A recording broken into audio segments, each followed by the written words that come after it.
Howdy, y'all. We have the Canon A1 today. First and foremost, I hope everybody is doing good, staying positive, staying focused, and thinking about camera repair, because I am constantly, always. We're going to talk about the Canon Cough with the A1. Remember, it is a very similar mirror box in the sense those gears need to be lubricated. I actually break it down in depth with the AE-1, so if you want to get more in depth about the Cough, where to really stick the tip, you know, to lubricate with your tip, watch the AE-1 video, give it a like, a subscribe, and then do the same thing minus the subscription, because you already did it with the A1. Really quick, the A1 is really cool. Came out in 1978, 2 years after the AE1. You know, back in my day, it just really, I don't know, because I wasn't alive. So this came out 2 years after that, and the coolest thing about, well, there's a lot of cool things about the A1. Your LED meter. Oh man, let's see if we can go on and show you a little bit of that. I don't think that's gonna work right there, Billy. All right, John. Well, we tried. So then on top of that, you can shoot in shutter priority, aperture priority. Oh, and the LED metering is actually really cool, because if you're shooting nighttime stuff, you still gonna see that right through the viewfinder, boy. ISO goes all the way down to 6. That is actually really rad for all my film geeks out there. And then it goes to 128,000. Shoot that black and white. Yeah, man, it's just really easy for double exposures. This was a mind-bending camera, actually, and the only other SLR I think it was really competing with was the Minolta XD11 or something like that. The A1 Canon Cough. We're gonna go ahead and test it first. As you can see, young. Ooh, that just sounds just, oh, just like you need some Robitussin, bro. You need to hit up Lil Weezy or something. You know what I mean? Yeah, let's go ahead and take this bottom cover off real quick, just in case we need to touch that good old release magnet. We're gonna put this bottom stuff on here. If you've taken apart an AE1 or an AE1 program, you're like, oh my gosh, Billy, this looks identical to an AE1. Yeah, definitely. Of course, some things to always, there's a lot of little things about this camera that we're really going to get into. First and foremost, make sure the meter is on. This is how you turn the meter on and off. Make sure the meter is on, because the switch, when you put it back on, it needs to be on because of the way it sits. Actually, I'll show you. We're going to go ahead and pop this back off. You're going to pull up on the rewind lever, lift up, go and pop right there. Then you're going to have your good old lever right here. Pull the lever down, remove. We're going to take off, before everything, I always like to take batteries out. Digital, you know, it may not affect anything, but I like to be in the habit of that, because electricity is the devil. That's why manual cameras rule. Just like the AE1, I like to take off front 4 screws. That was a tongue twister. And what I like to do is just set everything, even though they're mainly all the same screws, set those 4 screws together just in orientation. If you've watched my other videos, I explain. But the way you take it off is the way it should be laid out. So if you or another technician comes behind you or has to come behind you while it's sitting in limbo, they can somewhat have a reference on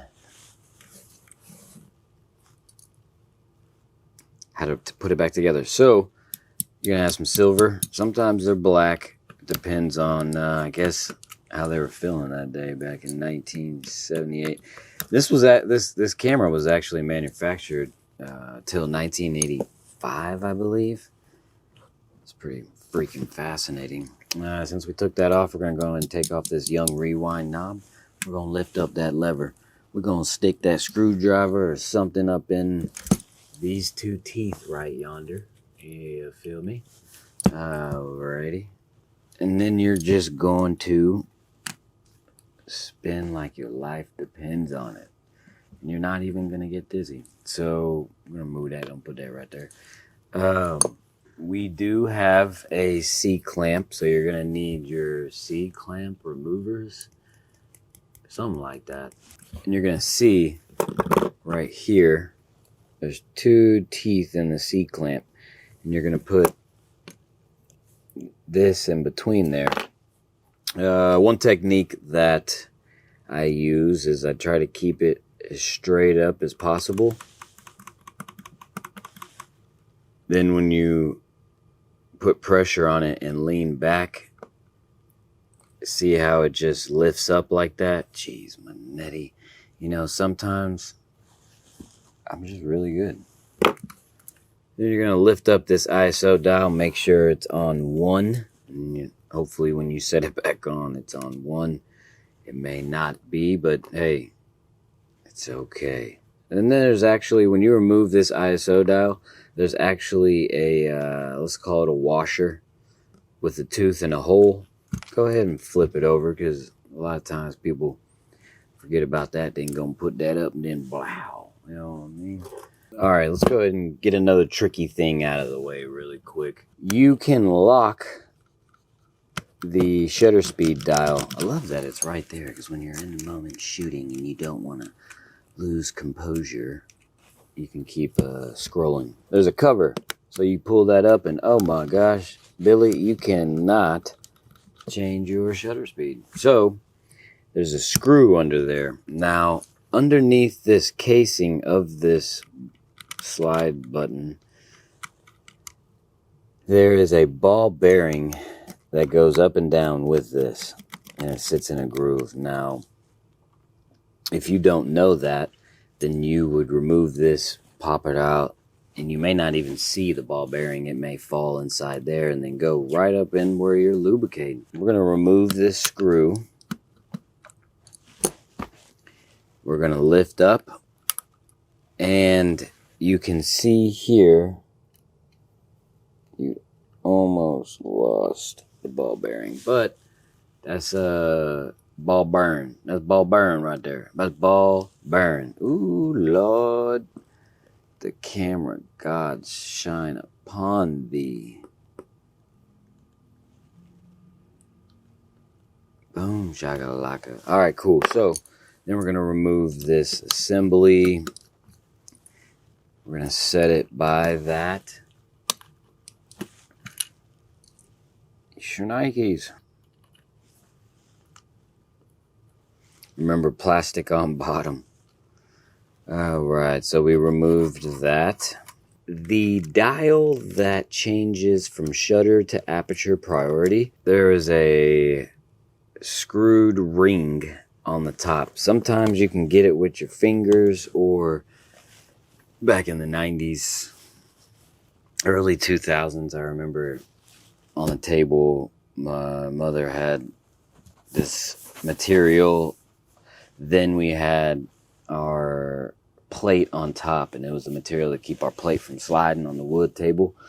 That stuff is really good. I have a specialized tool that was made for camera repair back in 1912. No, I have no idea the origin of this tool. And And the best thing about it is it's wood, so it does not scratch. Now, they make metal ones and stuff like that people use on Leicas and things you can use, but you have to be very careful that you don't brass it. But you turn it left, and here's the assembly. It's just this, and then this, but it sits. You can see the tooth, 3 teeth. Yeah, that explains it perfectly. Then another washer right here. A lot of people forget about that. We're going to go ahead and take this advance lever. We're going to go ahead and advance it just because I have a little bit of OCD. And you know me. You down with OCD? Yeah, you know me. We're going to get the good old Steve Wright tool. And not scratch. I like to give it a little nudge and take it off because these things are worth their weight in gold. Yeah, I mean, it's interchangeable from the AE-1 program, A1. And another cool fact about the A1 is like the only SLR I think that was only made in black. Literally, there is not one silver. I take that back. There may be a silver, maybe the prototype is silver. We removed the advance lever, and just be aware of the orientation, because if you drop this and you're like, oh no, I don't know if plastic is on top or metal is on bottom. It's going to be plastic on bottom and then metal on top. So just, mental note, write it down. I don't know, however you remember things. Set washer boom. Uh-oh. Y'all's homeboy, young C-clamp. Remember, straight up and then lift them back. If that doesn't work, go back. We're going to use our tweezers since I want to be a poopy butt. I like to get a hold of it right there and then just lift up. Oh yeah. So then we're going to pop her off.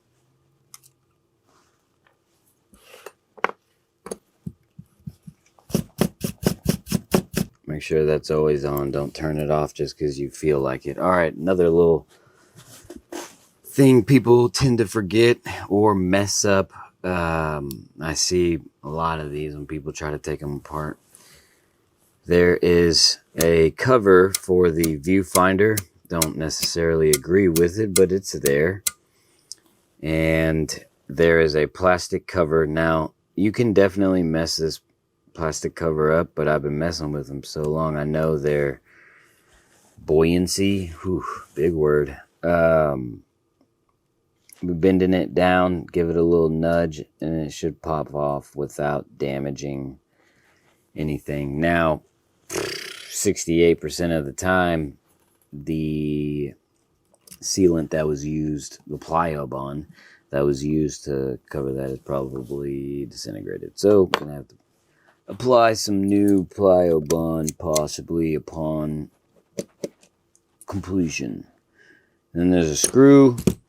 And then you're just going to lift straight up. You can see that it's flat. Boom, it sits in. We have all of those components off. As you can see, it is a fun journey to take off the top cover of the Canon A1. 4 screws left. We're going to keep that line going. So now it is time for the top cover removal. We are going to lift up. Now sometimes this piece does pop off, and all that is the cover to the LED light. Now, don't touch this LED light. If you touch it in a certain way, it will break off, disintegrate, all that good stuff. I like to squirt a little bit of lubrication in there before I start pounding, pounding that advance lever, breaking down life. Just, you're feeling for that gear. Once again, give you a quick rundown. Please go watch the AE-1. I get way more in depth. You're going to get right here. what you're feeling for is the tip. You're feeling for that tip right there of the gear. Okay? Get your mind out the gutter. And you're just going right there. You're like, yeah, hit that spot right there. To test the shutter, we are going to grab this piece. We're going to keep it at 1,000th of a second. This is going to be the driver washer for the advance lever. And we're going to put that on. And the reason why we're doing this is because we need to test the lubrication we just put in. Remember, we did take out this for safety measure. Only you can prevent forest fires. Get your tweezers and you're going to hit right here. Some of these A1s have been sitting for so long, they may need a little nap with some lube. You know what I mean? So you don't want to, you can definitely get caught up and oil the shutter way too much. And I think we,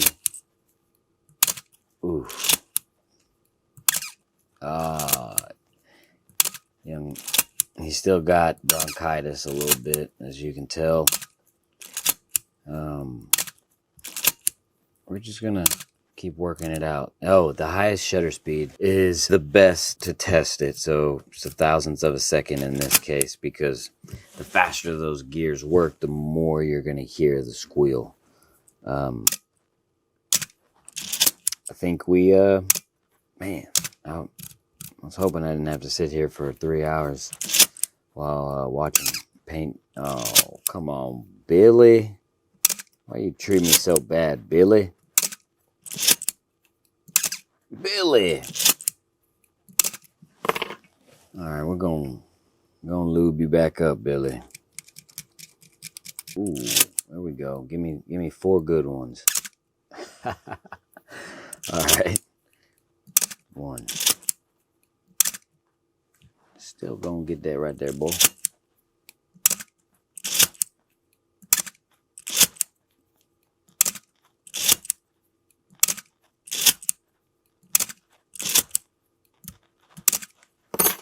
Right. I like that. It's not that bad. Feel like the shutter is pretty accurate. Once I get my shutter tester up and running, I'll be able to show the accuracy, but I gotta get some time to do that, and I do need to get repairing here pretty soon. So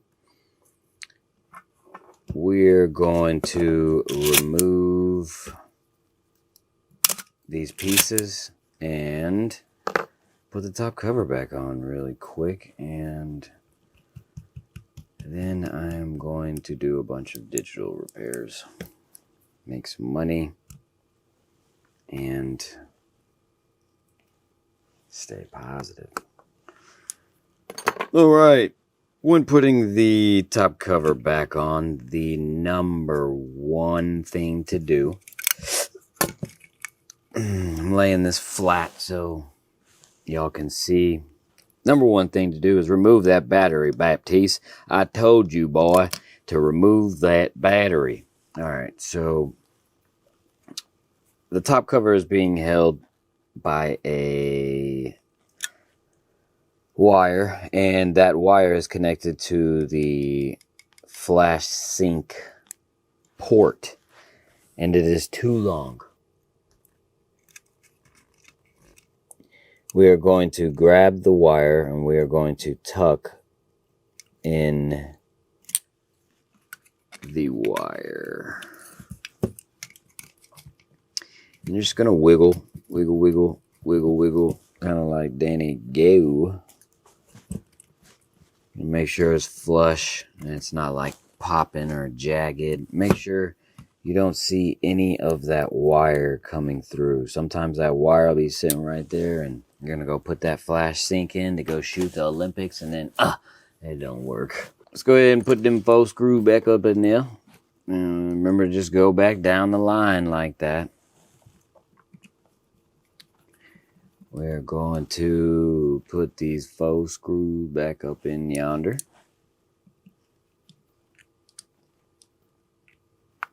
Going on, put that right back there. Now, usually I would grab my plyo bond and do all that, but I don't have time to sit there and clean and do all that, so I'm just going to put everything back. We're just going to go down the line. Happy-go-lucky.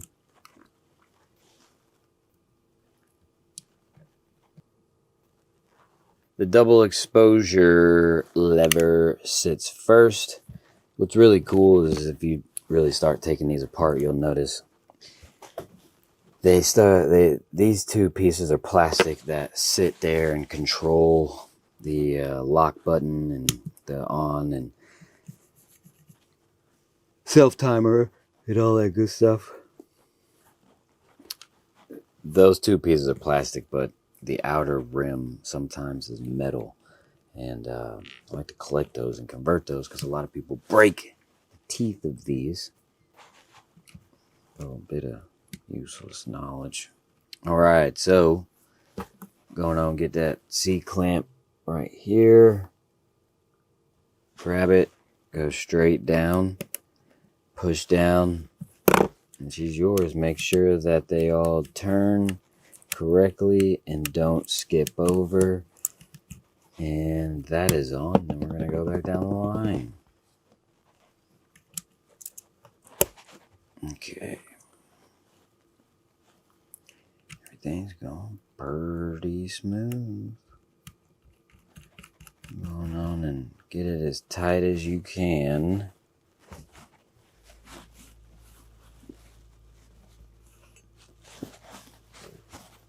And then put in the rights. Just tighten it just a tad bit. You don't need that mud, man. Don't forget, put that washer right there. I like to set this one first. As you can see, it's in TV. So I'm going to go ahead and line up that line with TV in the way that you check it. Man, I'm just on fire today. He's on fire! You got a opening right there within this, but basically the circle is a C. And then that is what sits in there. You make sure that's lined up, and then you just start spinning like those spree wheels. Going and give you a little eek. All right, the fun part. Alrighty, plastic is on the bottom. Can't forget it. Gonna turn it the right way, Billy. Boom.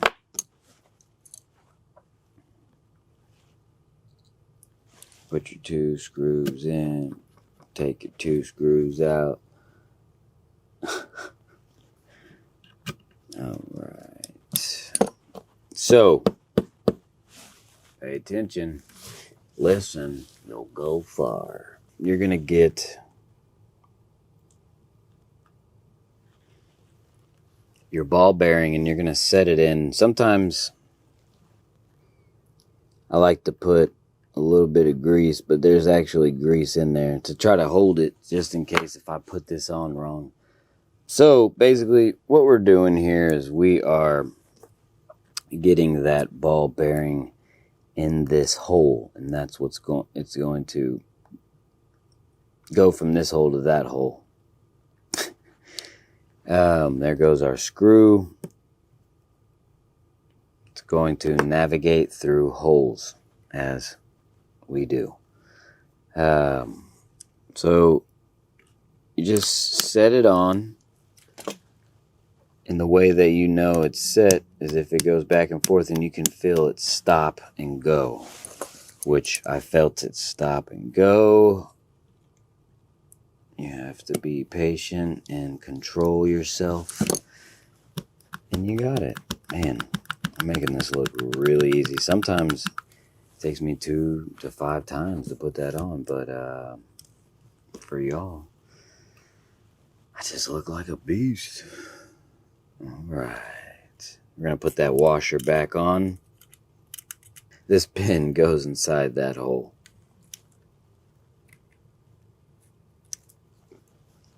Once again, made it look easy. It sets in. Remember, I told you it needs to be back on 1. This is a washer. Straight up and down, and then you can open it and push it with your index finger. RIP index. If you know, you know. We're going to put these 2 silver screws in before we put on that. Some people do forget that and just say, oh, those are screws. Then when you bring it into a camera store, we can tell it's been worked on by an amateur. I like to put this side on first where it needs to go, then it just clamps on. 44 and you're low. 4 screws. Last 4 screws for the video, for y'all, and the beginning of my day. I'd like to thank everybody for giving me the time and day to teach you, because at the end of the day, it's all I want is to create more repair techs. We need more repair technicians. We cannot let the manufacturers win the Right to Repair Act. All right, so don't forget the bottom plate.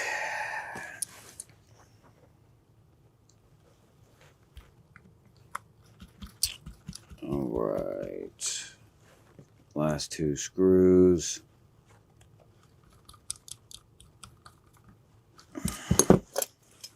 Then put in that bottom one, pull that lever down, play that off really smooth, put that on, and